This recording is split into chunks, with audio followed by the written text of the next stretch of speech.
Yo, what is good? What is good? I am streaming as I'm live, like I usually do. I'm going to tell you why I think Vroom is extremely undervalued. And again, this is not financial advice. I'm not a financial advisor. I'm not an economist. I mean, you guys get the whole deal. It is trading under $200 million as a market cap. I had made note of that and made my entry at 114. Things have been playing out pretty nicely as of right now. You can see that their 52-week high is just under 44 bucks. Let's dive into their financials. Okay, look at their enterprise value.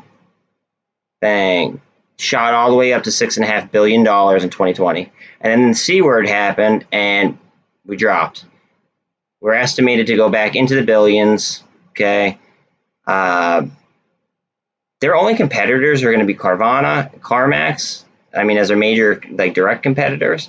There's a lot of room for capitalization. Okay, especially if you look at the Carvana stock versus their stock and what they're trading at.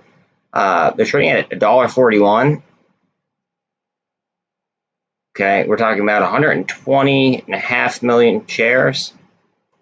I mean, there's just a lot of room to grow. We are seeing as well short squeeze signals pop off, which I find very interesting.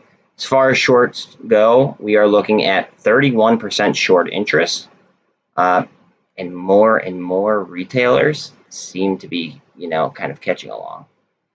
That's all I have for you. Please like, share, sub. I am live all day, every day, for the most part. I mean, hell, I'm live right now. But please, again, like, sub, share, and let's get this info out to people because this just seems like very, very undervalued in my personal opinion. But hell, again, it's just my personal opinion. So you guys have a good one.